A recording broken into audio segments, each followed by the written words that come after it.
কি আশায় বেঁধেছি খেলা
গান মানুষের জীবনের কথা বলে। কোন গান কার জীবনের সাথে মিলে যায় এটা কেউ হিসাব করে বলতে পারে না। আউসাদ থেকে আসছেন আজগর ব্যাপারী সাহেব, দরদি 100 টাকা দিয়েছেন, আরো এক দরদি 100 টাকা দিয়েছেন। তাদের প্রতি সালাম শ্রদ্ধা নিবেদন করছি। অনেক মানুষ আসছিল, অনেক মানুষ দয়া করে চলেও গেল। এত শীত, আপনারা যদি দয়া করে একটু যাইতেন তাহলে আমাকে যাওয়ার ব্যবস্থাটা কিন্তু আপনারা যেহেতু যান নাই, আশা করি আরো কিছু সময় আমাদেরকে দিবেন। এবার আমার প্রশ্নের জবাব দিয়ে আমার ভাই প্রথমে আমাকে একটু বেশি না আর কি ছোট মোটো একটু দোষী করছে আর কি। আমার ভাইরে কইছি কমিটি আদেশ দিল আসর ছোট করে করবেন। আমার ভাই ছোট করতে গিয়ে একটু মনে হয় ভাবে বুঝাইলো একটু বড় হয়েছে। আমার ভাই একটা বড় হয় নাই। আমি গাইছি মাত্র 30 মিনিটেরও কম, আমার ভাই মোটামুটি ঘন্টা খানেক গাইছে। আমার ভাইটা বড় হয়েছে, একটা বড় হিসাবে একবার কইছি, একবার কই। আমি ধন্যবাদ দিয়ে ছোট করবো না, অনেক সুন্দর আমার প্রশ্নের জবাব। আসলে কি বাবা, যদি একটু খেয়াল করে দেখবেন, পৃথিবীর সবচেয়ে বড় আদালত হচ্ছে মানুষের বিবেক। বিবেকের চাইতে বড় কোনো আদালত নাই। আর বিবেকের আদালতে দাঁড়িয়ে একটু চিন্তা করবেন, জগতে টুকরা নয়নের মণি যাকে কেন্দ্র করে আমার নবী বলেছে, আমি নবী মোহাম্মদ আমি নিজেই হুসাইনি পন্থী মুসলমান। জোরে জোরে বলবেন একটু সুবহানাল্লাহ। আমার নবী বলল আমি নিজে হুসাইনি পন্থী মুসলমান। কম মানুষই সাপোর্ট করি, একজনের গীবত করতে, একজনের মন্দ বলতে আমরা একটু দ্বিধাবোধ করি না, কিন্তু কারো সুনাম করতে গেলাম ও গায়ের মধ্যে হুসকা বলে। কারণ আমরা ভালো জানি এটা ভালো, কিন্তু ভালোর মধ্যে নিজেকে রাখবো না, এটা আমাদের স্বভাব। তার মধ্যে নফস রহমানিয়া, এই নফস রহমানিয়া, এই নফসটা কখনো বিলীন হয় না। যদি এটা বিলীন না হয় তাহলে হাসরের মাঠে বিচার কার্যটা কেমন হবে? তিনি তো বিলীনই হয় নাই। ও ভাই, বিলীন হয় নাই দেখা কি হাসরের মাঠে তিনি উঠবে না? হ্যাঁ, দিতে হবে না। আগের বার কইছি আপনাদের বিবেক ঠিক রেখে বকশিশ দিন। আমি বলবো এবার কানে ধরে বললাম 1 টাকাও দিতে হবে না।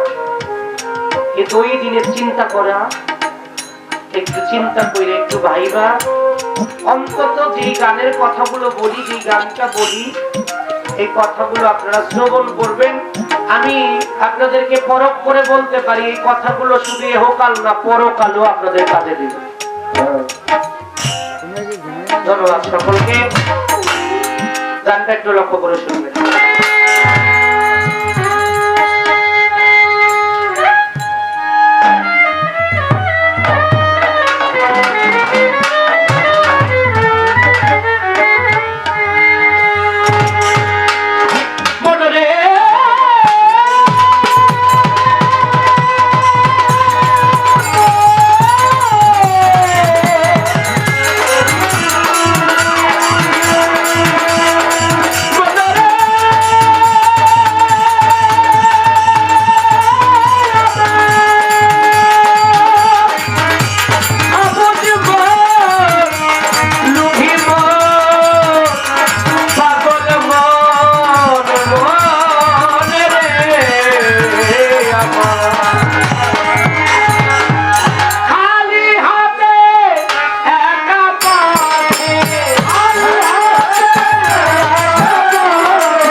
খালি পায়ে কেউ হাঁটে, মনে হয় পা ফসকা পড়ে যাবে, পুড়ে যাবে।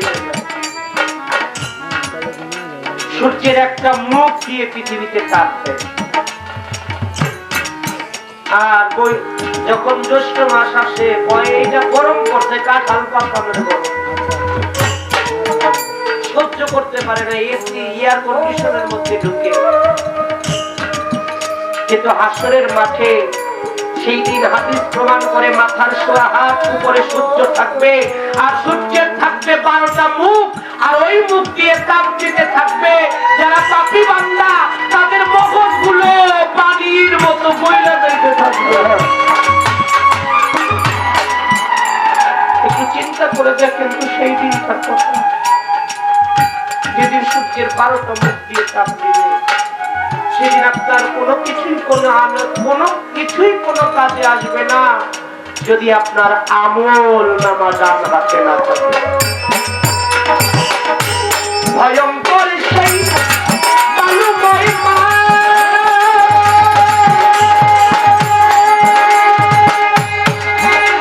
সূর্যের 12 মুখে দিবে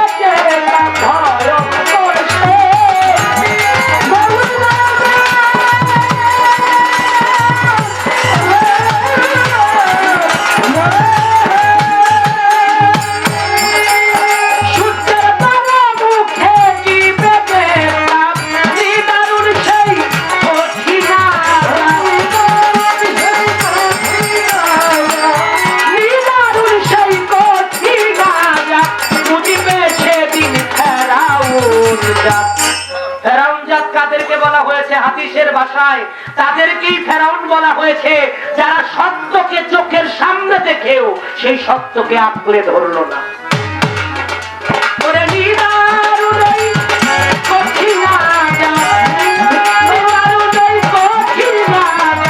বুঝবে সেদিন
কথা মন্দ নয়, আমার কাছে প্রশ্ন করে বলতে হয় বিষয়।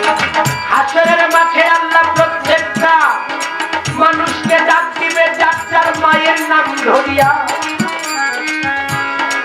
সেই দিন 2টা বাচ্চা খুঁজতে থাকবে মা মা মা বলিয়া।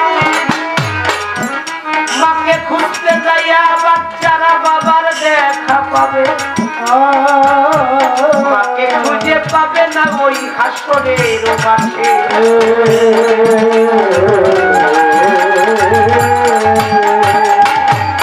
কথা বলতে গেলে কষ্ট আসবে, ভাবের উদয় হলে চোখের পানি ঝরিবে নিশ্চয়।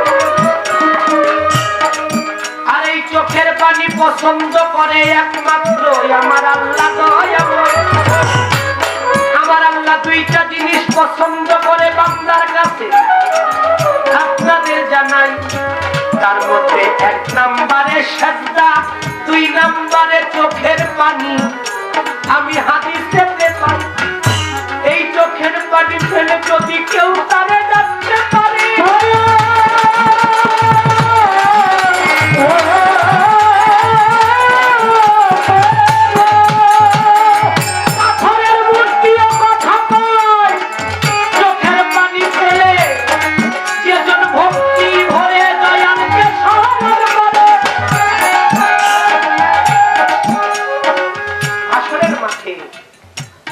তারা দুইজন মাকে খুঁজতে থাকবে। কেন? তারা দুনিয়াতেও মাকে খুঁজেছিল। এটা অনেক বড় মর্মান্তিক একটা কাহিনী। বলতে গেলে আমার একটু সময় লাগবে। আমি কি বলবো বাবা?